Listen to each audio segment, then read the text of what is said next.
Okay, folks, Andrew Wilbros here. Well, I want to talk about the defensive back room and how it's going to be different from now compared to what it was in the past last season. We all know it's a bit of a disaster. That's probably the right way of saying it. It's more the politically correct way of saying it, probably the best way of saying it. But I wanted to say this. I wanted to. I, I've been watching a lot of the social media for the Chargers here, man. Guys, they're getting so many views for that video, that schedule release video.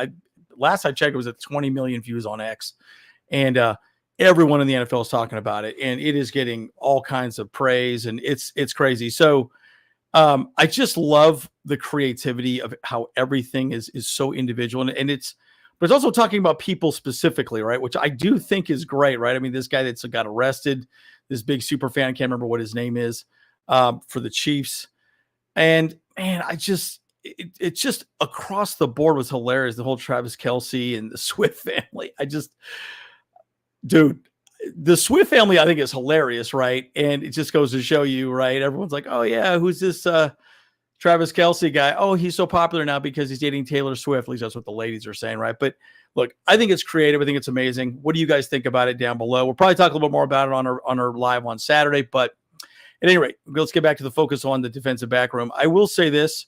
I have a lot to discuss. So, guys, as always, let's get in. Bull Bros! Okay, folks, as always, like and subscribe if you do enjoy the content. I'm Andrew Bros.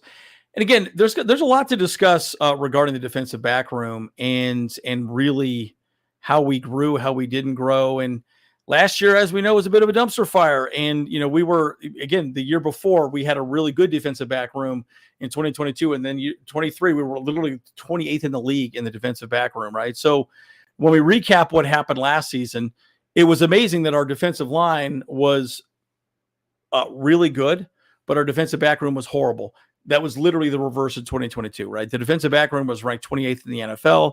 Last season, we gave up almost, I think it was 4,500 total yards, 6,300 total yards as a team, 4,200 yards were in the air. We gave up the most amount of explosive plays in the NFL. I think we gave up almost 400 yards or 400 points total in the NFL last season.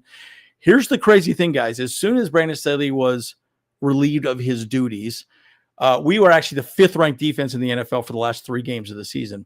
Now, you can argue we played teams that didn't really care, or the Broncos didn't care, yada, yada.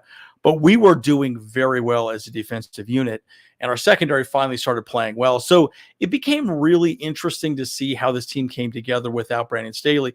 Clearly, they weren't bought in. The team was not bought into his mentality of running the defense. So having said that, I want to talk about Clinksdale right here. He did such a great job. I loved what he said in his presser he had. I think it was either Monday or Tuesday. Guys, I tried to play a couple little clips, had a hard time with it. I reshot this video a couple times, but again, has not worked. So the lack of having it, the video go really poorly. I'll just recap the video. But again, one of the things that he says is all the defensive rooms, the defensive back rooms, Chris O'Leary, everyone, even Jesse Minter he started out as a defensive back coach. But what he wants to talk about is the defensive back team, the safeties and cornerbacks. They are 100% in the same room together. Togetherness is the main focus, family, and having a conversation around how they need to be tough and physical and play physical football. Just play sound football. And again, you could argue that's what let the Chargers down last season, right? They just did not play sound. They didn't take the right angles. They didn't tackle well, right? They're just little things that he did. So again, he talks a lot about how they're always going to be, focusing on the fundamentals. Again, that's football 101, of course. But again, the defensive back room is always together with these safeties and everything. So one of the things that he also did talk quite a bit about, they want to cross-train everyone in the defensive back room to do different roles, right? So some people play nickel and corner. They want them to play both sides, right? I want you to play far side press man. I want you to play slot. I want you to play all over the field, right? The safeties are going to be playing weak side linebacker. They're going to be blitzing quite a bit. He specifically talked about Derwin James and how Derwin James is going to be doing a lot of that as well. I'm going to talk a little more about him in a little bit. But again, one of the quotes that Clinksdale said that was really great, we're all together in a room and just bringing these guys together and getting them on the same page in one accord. It's special because I believe he got the mentality. He's got the mentality to be right, which is, of course, he's talking about Derwin James working with Christian also Christian Fulton and anybody there, it's just going to be special for those guys to come in and know we're going to go to work. And again, that's a big part of the defensive back room. It's very different. They want it to be cohesive. Safeties, defensive backs are not separated. They're all together. That makes a lot more sense to me, right? I really got the impression that last year and the years prior, we just kind of had everyone in their own little groups. They were kind of separated. They didn't really quite know what they were doing. But if you keep them in the same room together, then the other people know what the other person's supposed to be doing. So you can correct people up and coach people up on the field. Hey, you're in the wrong spot, and here's why. That has a lot of value. And you're seeing it also with Chris O'Leary. He talked about this, I think, a few weeks ago when he was up on the podium also. And again, he's our safeties coach, right? So there's going to be a lot to be said about him specifically and where he's going to be going moving forward. Again, we got Cam Hart. He knows Cam Hart very well. But again, it's going to be an interesting conversation. And one of the things that Clinksdale and Chris O'Leary both said as well, we're going to be holding that room very accountable. We're going to get them if they're not going to do things. We're going to go get on them if they're not doing things right. I remember specifically last year, that was one thing that Derwin James said over and over and over again, is that people are not held accountable. Actually, you know who even said that too was Keenan Allen, right? People were not making correct blocks. They were not holding people accountable to not doing things correctly. But again, they're going to focus on making people do things right. If you're not going to be out there. And they have the ability to execute for our defense and be special. They're specifically talking about Derwin James and Christian Fulton. And again, Clinksdale came from Michigan. O'Leary, as you see here, came from Notre Dame. But again, it's going to be a process. Everyone needs to buy in. They're focused on it quite a bit. It's going to be pretty interesting to see how it plays out, right? There's a few things that they also did talk specifically about Derwin James and how people say, well, he's a professional player. And, he doesn't want to learn how to play and get better. The argument is that he consistently says that Derwin James wants to consistently improve as a player and get better. Another person that was talked about quite a bit was this gentleman right here, Christian Fulton. I think that this guy's going to have a great, great bounce back season. I think he was in the wrong situation. If you watch his interview from the podium a few days ago, he talked quite a bit how he just wasn't in the right room. The scheme wasn't correct. I think he wasn't either listened to or somehow he didn't feel a part of.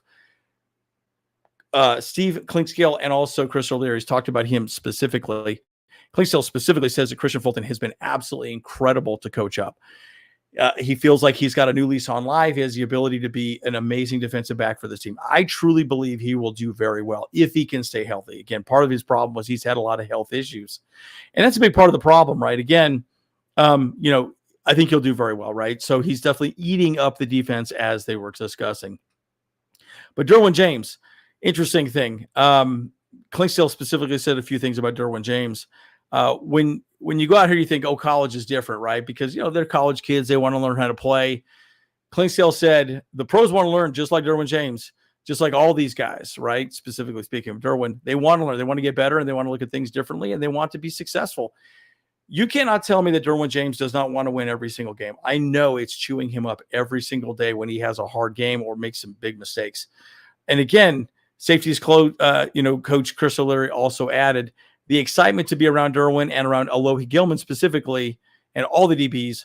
We get to know where we're going and where we want to go because we have the same hunger and desire and the mindset to be coaches, to be the best in the NFL. The sky is the limit. So, folks, the thing that I would just say is this, right? A lot of people keep talking about how, Derwin James, he doesn't care, doesn't want to win. These guys want to win. They just need to be coached correctly. And I think that's really what was happening all last season. These are the same guys, but they need to be coached in a way that makes sense. It's easy for them to implement and execute. And then secondarily, be bought in on the defense. I do suspect the Chargers last season, underneath Brandon Staley, they were not bought in, right? And so, look, it's a fresh start for everybody, coaching staff also, of course, and these players, right? These players have an opportunity to go out there as well. So let's talk a little about the rookies. I just want to say something quickly about Cam Hart. Again, Cam Hart, he's a defensive back. As I mentioned, guys, cross-training. People are going to be doing different things. I've said this over and over again that I do think Cam Hart might be moved to safety.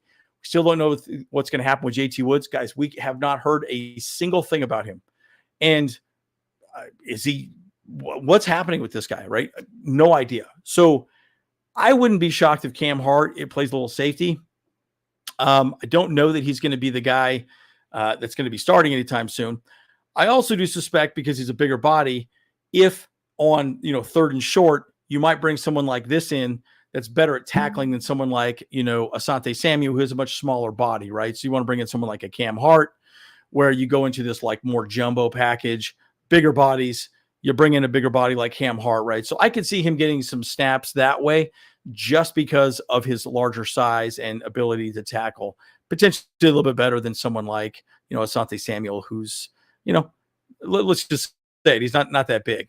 But again, Tarheeb still another guy, defensive back also, that plays a lot of different positions. And again, he already knows how to play nickel. He already knows how to play slot. He already knows how to play the wide side. So the thing about him, he's more versatile than a Cam Hart and has a lot more options. But again, this is really the prototypical type of defensive back that this coaching staff wants. They want everybody to have the ability to play all different positions, or a lot of different positions, right? And that's why they're coaching them all in the same room.